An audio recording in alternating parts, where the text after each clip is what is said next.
السلام عليكم يا أصدقائي. النهاردة هنشرح في الفيديو ده إزاي الشركات الكبيرة زي جوجل وأوبن اي اي والشركات الكبيرة كلها إزاي بنت النماذج اللي هي LLM اللي احنا بنقدر نستخدمها النهاردة، وهشرح لك برضو في الفيديو ايه الفرق بين ال LLM وال AI agent. تمام.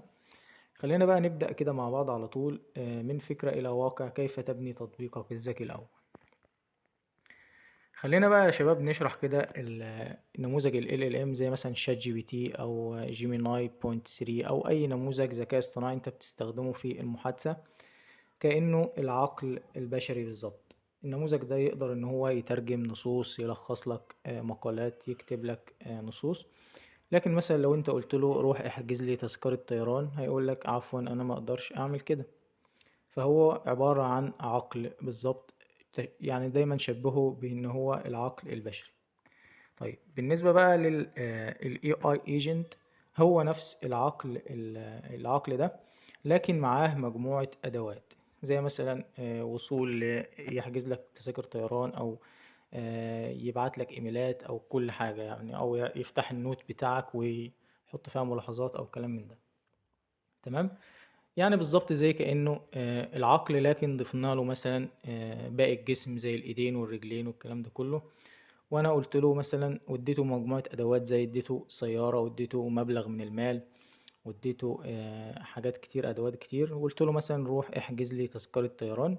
فاصبح ان هو دلوقتي عنده العقل وعنده الادوات بتاعته، فهيروح يركب السيارة على طول لان عنده العقل. فهيفكر يركب السيارة، وبعد كده هيدور وهيتوجه على طول على المطار علشان يحجز لي تذكرة الطيران. في الطريق هيقابل ان مثلا البنزين قرب يخلص، فهيدخل على طول على محطة البنزين علشان يفول العربية. طبعا عشان انا مديله فلوس، فهيبدأ يستخدم الفلوس دي ان هو يحاسب علشان يفول العربية، وهكذا. ده باختصار كده ال AI agent. هو عبارة عن عقل، لكن معاه مجموعة كبيرة من الأدوات يقدر يستخدمها. تمام. خلينا كده نروح للسلايد اللي بعده. ده يا شباب المفهوم اللي انا كنت بشرحه من شوية، ان هو ال AI agent ليس سحرا، بل هو نظام متكامل. يعني هو مش سحر، لا، هو برضو جواه ال LLM زي مثلا شات جي بي تي او جوجل او الكلام ده كله، لكن معاه مجموعة كبيرة من الادوات يقدر يستخدمها. زي ما شرحنا مثال حجز تذكرة الطيران. بس هو هنا بقى هيبدأ عنده اكسس على حساباتك البنكية، ويقدر ان هو يستخدم الفيزا البنكية بتاعتك. وهيروح على طول يدور على افضل عرض. مثلا انت عايز تحجز رحلة للندن مثلا، هيروح يبحث بالكامل عن النت عن افضل العروض، وبعد كده هيختار ارخص عرض موجود. وبعد كده هيستخدم الفيزا بتاعتك علشان يحجز لك الطيران، وبعد كده هيستخدم الفيزا بتاعتك عشان يحجز لك رحلة الطيران. وبعد كده هيرجع لك يقول لك انا حجزت لك الرحلة. طيب لو حصل فشل في الموضوع، يعني مثلا استخدم الفيزا بتاعتك وحصل فشل في العملية، هيحصل فشل في العملية. هيبدأ يكرر العملية مرة واتنين وتلاتة لحد ما العملية تنجح، وبعد كده يرجع لك يقول لك تم حجز الرحلة بنجاح. طيب خلينا نتكلم عن الشركات الكبيرة ازاي دربت النماذج دي، وليه النماذج دي مكلفة جدا. طبعا عايزك تتخيل النماذج اللي هو ال LLM ده كأنه طفل صغير. انت الطفل ده بتبدأ تصرف عليه وتعلمه وتجيب له أفضل المدرسين علشان تعلمه كمية كبيرة جدا من العلوم. تمام. بعد كده أصبح إن الطفل ده كبر وبقى جاهز يخدمك في أي حاجة أنت علمتها له، وكذلك يقدر يخدم غيرك في أي مجال هو تعلمه. وده اللي الشركات بتعمله بالظبط. فأصبح إن الطفل ده يقدر يخدم الشركات، أو يخدمه هو نفسه قصدي، أو يخدم أي حد تاني. تمام. عايزك تفهمها بالمفهوم ده. طيب احنا دلوقتي علمنا الطفل ده وبقى كبر وبقى عنده كل الداتا. ازاي بقى احنا هنقدر نستخدمه؟ فاحنا بنقول لشركة مثلا اوبن اي اي، انا محتاج ان انا استخدم النموذج بتاعك. هتقول لي مفيش اي مشكلة، تقدر تستخدم النموذج ده من خلال API. وهنشرح يعني ايه API بالتفصيل دلوقتي. تخيل مثلا ان شركة اوبن اي اي رفعت النموذج بتاعها على كلاود، تمام، سحابة. وبعد كده قالت لك لو حابب ان انت تستخدم النموذج بتاعي، هديك مفتاح اي بي اي تقدر تحطه عندك في النظام بتاعك، وتقدر تستخدم النموذج بتاعي بشكل كبير. وهنشرح برضو مثال دلوقتي بسيط جدا. تخيل الاي بي اي ده زي الويتر في المطعم. انت الويتر بتديله الطلب بتاعك، بتقول له انت محتاج ايه بالظبط. تمام. هو بياخد الطلب بتاعك بيسجله، وبعد كده بيتوجه بيه الى المطبخ. بعد كده الطلب في المطبخ، تخيل بقى المطبخ ده هو ال LLM بتاعنا اللي هو بتاع OpenAI. تمام. وال API بالظبط زي الويتر اللي بياخد الطلب بتاعك وبيوصله للمطبخ. طبعا ال LLM هتخلص الطلب اللي هو المطبخ بتاعنا، وبعد كده الويتر هيرجع لك بالطلب جاهز على طول. فده بالظبط كده مثال بسيط يلخص لك يعني ايه API بكل بساطة يعني. طيب دلوقتي لو انت حابب ان انت تبني نظام LLM خاص بيك، ومثلا انت جت في دماغك فكرة كده ان انا صحيت الصبح كده مثلا انا حابب ان انا اعمل نظام LLM وانافس بيه شركة زي OpenAI او شركة جوجل، فهيكون مطلوب منك ان انت تعمل تدريب للنموذج ده. وطبعا النموذج ده بيكون مكلف جدا، ملايين الدولارات. تمام. وبعد ما تدرب النموذج هيكون معاك جاهز، تبدأ ترفعه على كلاود زي ما شركة اوبن اي اي عملت بالظبط، وتعمل نظام اي بي اي زي اوبن اي اي بي اي اللي هي عاملاه، وتقدر ان انت بقى تدي للناس اكسس على النظام بتاعك ده علشان يقدروا يستخدموه، وبالتالي يدفعوا لك مبالغ مالية مقابل الاستخدام. تمام.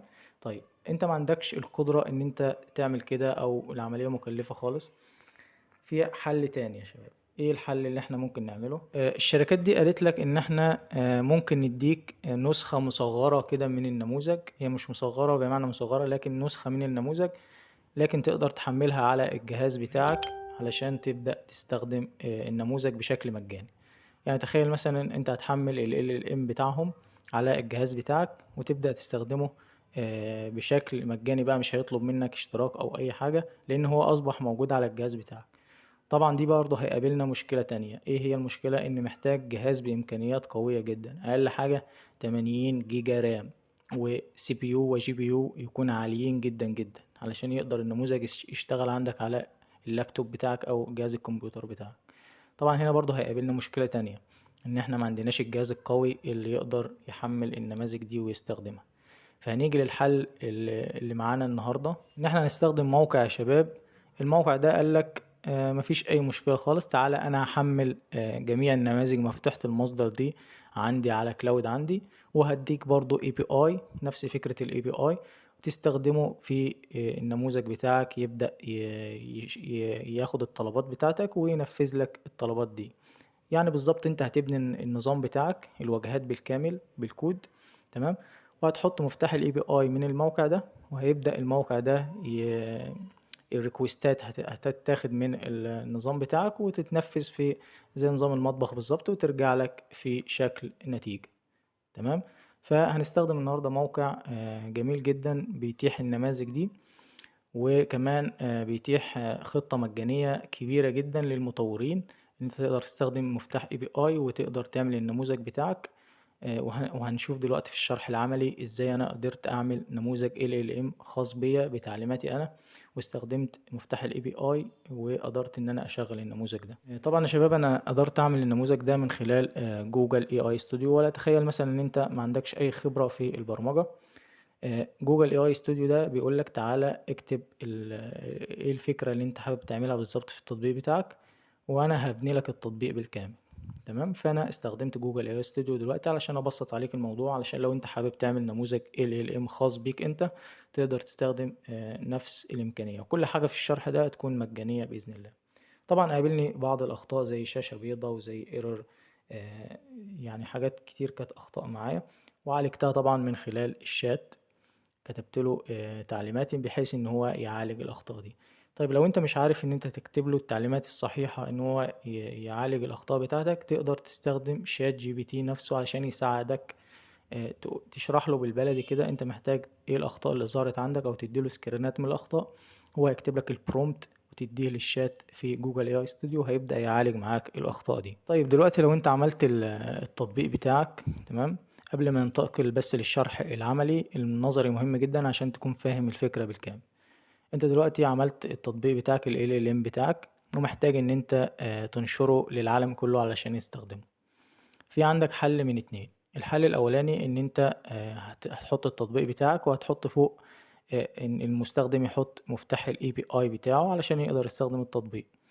الحل التاني ان انت تحط مفتاح ال API بتاعك انت، وتخلي التطبيق ده باشتراك، يعني تخليه باشتراك شهري او ايا يكن، فبحيث ان المستخدمين لما يخلصوا الخطة المجانية بتاعتهم يبدأ يقول له اشترك علشان تبدأ تستخدم ال LLM ده، وتبدأ انت تستفيد من الاشتراكات اللي جاية لك، وتدفع تمن التوكن اللي انت هتستهلكها من الموقع بتاعنا. تمام، من الموقع اللي انت جايب منه الاي بي اي. فدي طريقتين انت تقدر تستخدمه. انا هستخدم الطريقة الاولى اللي انا هخليك تحط مفتاح الاي بي اي بتاعك، وهنجرب مع بعض النموذج. طيب لو انت بقى خلينا بقى نيجي لمفهوم مهم جدا، وهو ازاي ان انا اخلي الناس كلها تستخدم النموذج بتاعي. لازم ترفع النموذج بتاعك على استضافة وتربطه بدومين، وهشرح لك ده بمثال بسيط كده. تخيل الاستضافة بتاعتك زي البيت بتاعك، تمام، والدومين ده هو عنوان البيت بتاعك. فأي حد محتاج ان هو يروح لك يقدر يستخدم العنوان بتاعك علشان يوصل للبيت بتاعك. منطقي جدا، تمام. فممكن انت تحط التطبيق بتاعك على جهاز الكمبيوتر بتاعك انت نفسه، تمام. وهتحتاج برضو العنوان. لازم العنوان ده مهم، هتشتريه من مثلا جو دادي او نيمشيب، بتقدم الدومينات دي، تمام. فلو انت الجهاز بتاعك قوي ويقدر يستحمل كمية الطلبات اللي هي هتيجي من الناس، طبعا الناس كتير هتبعت ريكوستات على الموقع، فتقدر تستخدم الجهاز بتاعك. ولازم يكون بمواصفات خاصة برضو قوي جدا، ولازم يكون متوصل بالإنترنت 24 ساعة ما يفصلش نهائي. طب لو انت ما عندكش الإمكانيات دي، تقدر في شركات بتقولك مفيش أي مشكلة خالص، تعالى أنا هجهز لك السيرفر بتاعك، وهاخد منك مقابل سنوي أو شهري، مثلا $2 في الشهر، وهجهز لك السيرفر وهصينه، وكل حاجة هتبقى تمام، وإنترنت عالي جدا. مش هتتعب في أي حاجة، والصيانات دورية. كل المطلوب منك إن أنت هتدفع يعني مقابل الخدمة يعني. فهتبدأ أنت ترفع بقى ملفات الموقع بتاعك بالكامل اللي هو ال LLM بتاعك على الاستضافة بتاعتهم، وتبدأ تربط الدومين بتاعك اللي هو العنوان، ويبدأ تدي العنوان ده للناس، ويبدأ الناس يستخدموه على طول. فدي ببساطة كده فكرة الاستضافة والدومين. شوية تحذيرات مهمة كده يا شباب. أول حاجة، ما تحطش المفتاح ال API بتاعك مباشر في الشاشة، في الفرونت اند، بحيث ان ممكن اي حد يوصله. لازم يكون في الباك اند، تمام. تاني حاجة، الأفضل إن أنت تخلي المستخدم يدخل المفتاح ال API بتاعه هو علشان يقدر يستخدم التطبيق بتاعك. ممكن تحط بقى نظام إعلانات أو أي حاجة في الموقع بتاعك، بحيث إن أنت تربح من الموضوع ده. لو أنت هتستخدم نظام الاشتراكات، فيفضل إن أنت مفتاح ال API ده يكون في الباك إند أو في مكان بعيد جدا، مش بسهولة أي حد يقدر يوصل له يعني. وده ملخص كده لكل الأدوات اللي احنا قلناها. يعني ال LLM افتكروا دايما بالعقل المفكر، وال AI agent اللي هو العقل زائد الأدوات اللي معاه، وال API دايما افتكروا باللي هو الويتر اللي بيبقى في المطعم، والاستضافة والدومين افتكروا دايما بالبيت وبعنوان المنزل. فده ببساطة كده علشان تبدأ فاكر المفاهيم دي معاك. خلينا دلوقتي يا شباب ننتقل للشرح العملي، ازاي انا عملت LLM قوي جدا واقدر استخدمه. طبعا ده يا شباب موقع جروك اللي انا استخدمته وخدت منه مفتاح ال API.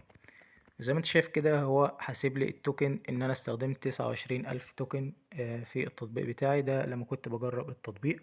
من القائمة الجانبية هنا هتلاقي حاجة اسمها API keys، دي مفاتيح ال API بتاعتك، تمام. هتلاقي ان انا هنا عامل مفتاح API واحد. فانت بقى عشان تعمل مفتاح ال API بتاعك هتعمل create API key هنا كده، تمام. بعد كده هتديله اسم، تدي لل API بتاعك ده اسم، وبعد كده هتعمل create، هيظهر معاك مفتاح ال API. وخلي بالك انسخ مفتاح الاي بي اي ده علشان هو بيظهر لمرة واحدة فقط، ومش هيظهر معاك تاني. هتضطر ان انت تمسحه وتعمل مفتاح جديد لو ما عرفتش تنسخه، تمام. بعد كده بقى هنعمل ايه؟ هنروح على جوجل اي اي ستوديو. زي ما انتم شايفين كده يا شباب، انا رحت هنا على جوجل اي اي ستوديو، كتبت له برومبت. طبعا ده اداة بيلد الموجودة في جوجل اي اي ستوديو. تقدر انت تكتب لها برومبت واحد بس، ويقدر ان هو ينتج لك اي تطبيق انت محتاجه، تمام. فانا كتبت لها برومبت ان انا محتاج اعمل شات بوت ال ام، واقدر ان انا احط له مفتاح اي بي اي من موقع جروك، تمام. فعمل لي التطبيق زي ما انت شايف كده. فوق هنا اقدر احط مفتاح الاي بي اي بتاعي، ومن هنا اقدر اختار النموذج اللي اقدر استخدمه. طبعا النماذج دي كلها الموجوده في الموقع اللي هو جروك، تمام. فاقدر اختار النموذج من هنا، او اسيبها اوتو علشان يختار النموذج على حسب استخدامي يعني. زي ما انت شايف بقى التطبيق دلوقتي موجود فيه في الجنب كده نظام المحادثات، محادثة جديدة، او هتلاقي عندك المحادثات القديمة. تمام. وعندك فوق مفتاح الاي بي اي موجود لازم تحطه، وعندك اللغة تقدر تغير اللغة العربية او اللغة الانجليزية، وفي نظام التفكير او نظام يعني لو ضغطت على العقل ده كده هيفكر قبل ما يجاوب عليا. وكمان العلامة اللي هي علامة البرق دي، النظام اللي هو بيبقى سريع جدا يجاوب عليك بسرعة جدا. تمام. وهنا انا حطيت له في اللي هي درجة الحرارة بتاعة النموذج ان هو يخليها مثلا 0.7. وفي الماكس توكن اللي هو اقصى توكن يقدر يستخدمه في المرة الواحدة حطيت له 2048. تقدر انت تعدل الحاجات دي على حسب استخدامك انت. كل ما هتزود درجة الحرارة للنموذج هيبدأ يديك اجابات ابداعية اكتر، لكن هتكون غير واقعية. لكن كل ما تقلل درجة الحرارة هيديك اجابات منطقية اكتر. خليك فاكرها بالشكل ده. لو عليت درجة الحرارة هيديك حاجات جديدة وحاجات ابداعية اكتر، انما كل ما تقللها هيديك حاجات منطقية اكتر. تمام. والماكس توكن اللي هي اقصى عدد توكن يستخدمه في الطلب الواحد. تمام. فخلينا هنا بقى نجرب النموذج كده مع بعض. انا هنا بقول له السلام عليكم. تمام. زي ما انت شايف كده، وعليكم السلام، محتاج اساعدك ايه بالظبط؟ يا ريت توضح لي المشكلة او الطلب اللي عندك علشان اقدر اقدمه ليك. خلي بالك برضو انت هنا محتاج تحط برومبت تعليمات للنموذج ده.